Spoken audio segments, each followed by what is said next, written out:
The Bond henchmen they're iconic. And it was like every movie star in Hollywood was there. I was heartbroken that film wasn't better received. James Gunn wrote a role for me in Suicide Squad. Hey guys, I'm Dave Bautista, star of Netflix's new movie, Army of the Dead, and I'm here talking with Digital Spy to take a look at some of my favorite roles.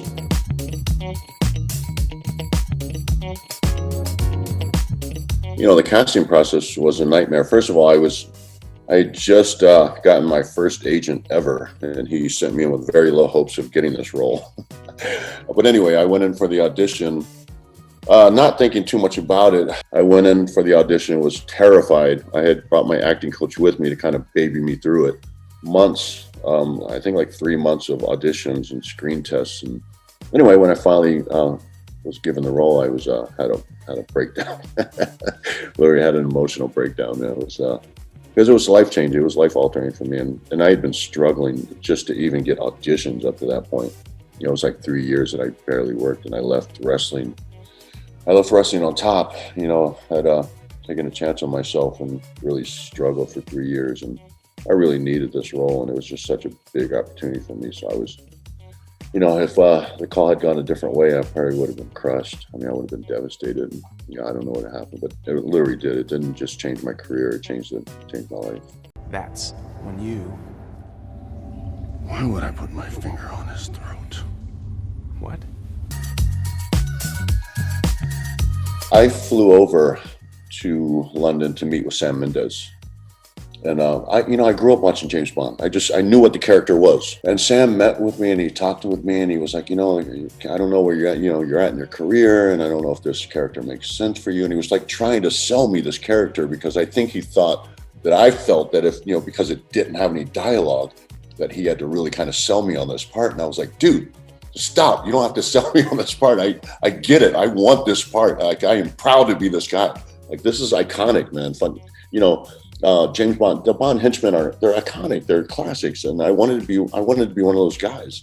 I actually wanted to be one of those guys who actually came back for a second film. I was a little bit hurt. I'm still a little resentful that they didn't bring me back. I think that was my first major test as an actor, and I wanted it to be. It was a challenge. I wanted that challenge. Because I wanted to be a better actor. And so with the long takes, I knew I wouldn't have the luxury of edits. And, you know, if I messed up, I messed up. And if you're into like 6-7 minutes of a 12-minute take and you blow it, like, how much pressure is that? That was the first time that I really got to be kind of hands-on as a producer, like really collaborate and contribute as a producer. Because when I first read the script, I just didn't like it at all. Didn't like the character at all, and I wasn't really interested. You know, after talking to the directors, they were just so willing to give me a lot of freedom and work with the character and make the character work for me. And so I liked that. It felt good. I felt like I was part of the process, and I wanted to be, you know, I felt like a filmmaker. So when I did my little monologue in the laundromat, it wasn't scripted. It was something, you know, I came up with this backstory for this character that I thought, you know, people would be intrigued by, and the directors didn't know what it was. They never asked me. They trusted me to go on and just do it. And after I did it the first take, because I did it in 2 takes, and the first take I did it, and everybody was kind of silent. And I thought that, man, they were really unhappy with this, and they were like, they just loved it. They loved it, and they asked me to do it one more time and just condense it a little bit because it was very long. It was like a 5-minute monologue. So I did it again, and that was it. And they loved it. But it was that kind of freedom that I had to, that kind of freedom I had to just, be a performer and also produce. It felt like guerrilla filmmaking, man. It felt like we were a bunch of kids running around with cameras, running around the street. We're trying to fill in gaps because we don't have dialogue that fills in a lot of those gaps that people want to see, and we also can't edit it to make it more interesting, keep people intrigued. So, you know, it was a tricky film to make. We had no money. We had like super low budget. And just not much to work with, not much of a script to work with. And they were really taking a shot because, you know, this was, it's not your average way of making a film. It's definitely not an easy way to make a film. Yeah, I think that those guys, should be really proud. I'm proud of the film. And I think, like you said, people, when they see it, they actually appreciate it. But a lot of people, it just goes under the radar. And so, yeah, it was a great experience, great learning experience. And I think it made me a stronger actor. What was originally, because I thought they were going to come back in the second film and I was going to be more a Drax the Destroyer. But I felt like James. I'll just also have to say that James Gunn, I don't think I know for a fact that he didn't write the first script on his own. I know he did a pass at it. He did his pass.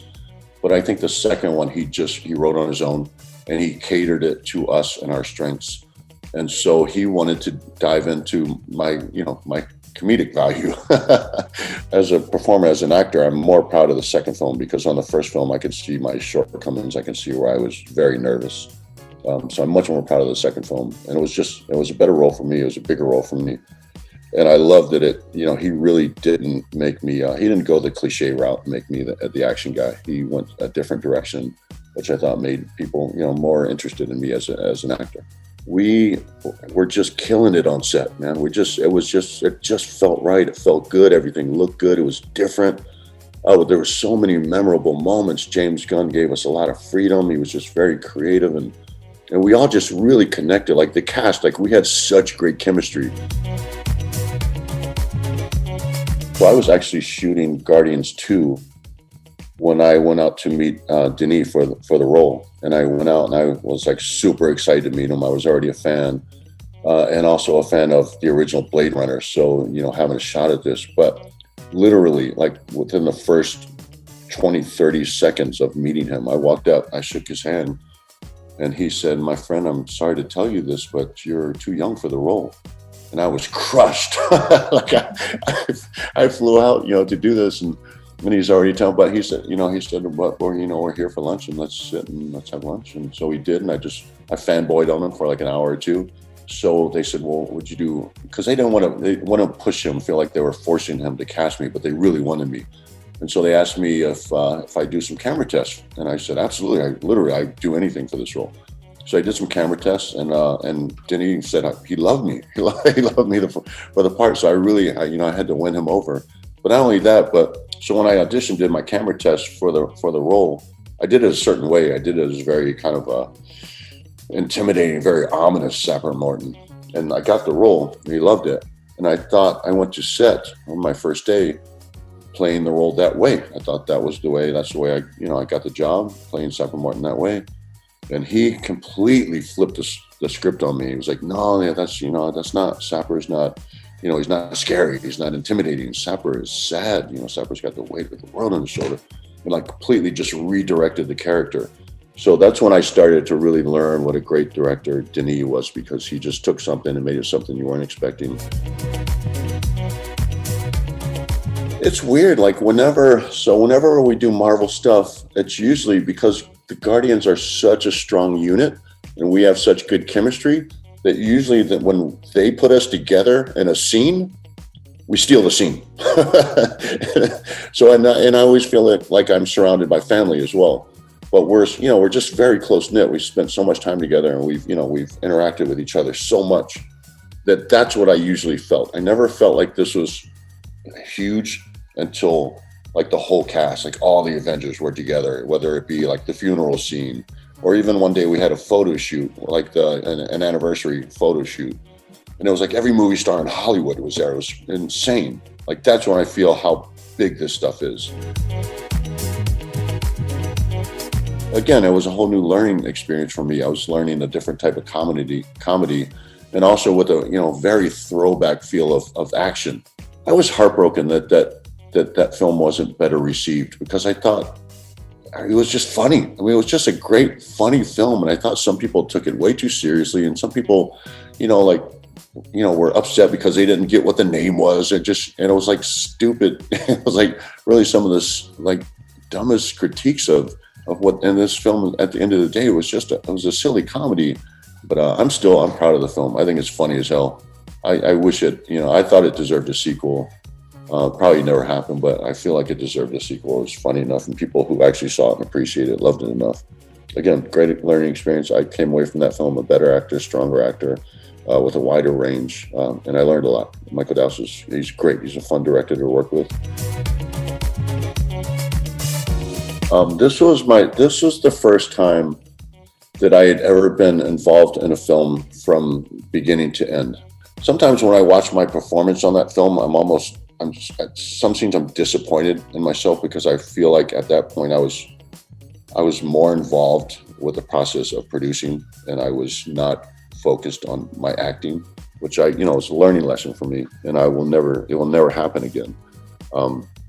But I'm still like super proud of that film. Again, I wish it had it shot in theaters, but we had a few bad release dates that we would have gotten crushed by bigger films, and then everything shut down. So they sold the film to Amazon. We crushed it on Amazon. We're in talks of a sequel. It deserves a sequel. It's just a fun story. It's a fun cast, very talented cast. Chloe Coleman is absolutely brilliant. She works more than I do. She's such a little star, and she's so professional. So again, it was a whole new learning experience. But one of my stepping stones in Hollywood. I've never really worked with kids before. Everybody always says, don't work with kids, don't work with animals. And I got to work with both very closely. And it was a great experience, great experience. I learned a lot. I learned a lot from Chloe. For the role of Raban for Dune, we knew what was going on. We were tracking it because I wanted to be a part of it and wasn't thinking much of it until he actually called me. He called me, and he didn't say, hey, can you come audition for this part? He said, hey, I would like to cast you as Raban. What do you think? And I said, are you fucking kidding me? I flipped out. I was almost in tears because this was really what I fought for. Like this, I wanted respect from people like Denis Villeneuve. This was kind of the credibility that I wanted, that I passed up on a lot of roles that would have just, put me in, it would have stereotyped me. They would have typecast me. And I passed up on a lot of those roles because I wanted to be offered these types of roles. So I knew, with that one phone call that I had made the right choices. It justified everything that I had done. And so, but I really am more after, respect for my peers than I am, big paychecks. Like I really love acting, and I want to be respected as an actor. And I feel like, success will come with that. If you're working with, the good people, the best people, and they really respect you and know that you can do, any character, play any role, and that you're, hard worker and willing to be flexible, and you're, a team player. I believe that all the success will come with that. But that's what I was after, and I think I've finally gotten to the point where I have that. James Gunn wrote a role for me in Suicide Squad, which I was all fired up about. Not only because James Gunn just was making a huge comeback. He's just my dude, and I was just love to see him. He's coming back since Suicide Squad. Now he's rehired by Marvel. He's really been vindicated as far as that whole thing went. But he wrote this part for me, and I was all up for it. Then I got Army of the Dead, which was not only a lead role for me, but also I really wanted to work with Zack Snyder. I'd been wanting to work with him for years. We had a few conflicting dates with Army of the Dead and Suicide Squad. So I just really had to weigh it out. And it was, I had Suicide Squad, which I got to work with my boy again. It was a smaller role. It was a supporting role. Financially, I wasn't going to do as well as I was on Army of the Dead. And then I had Army of the Dead, which I get to work with Zack. I get to build a relationship with Netflix. I get a lead role in a great film, and get paid a lot more money. So it's like, what am I going to do here? And so I had the call with James, and I told him, it breaks my heart because as a friend, I want to be there with you, but I think professionally, this is the smart decision for me. And he said, I completely get it, and I'm proud of you that you're even in this position. So we understood it, and I went on. I did Army of the Dead. Again, it was a great experience.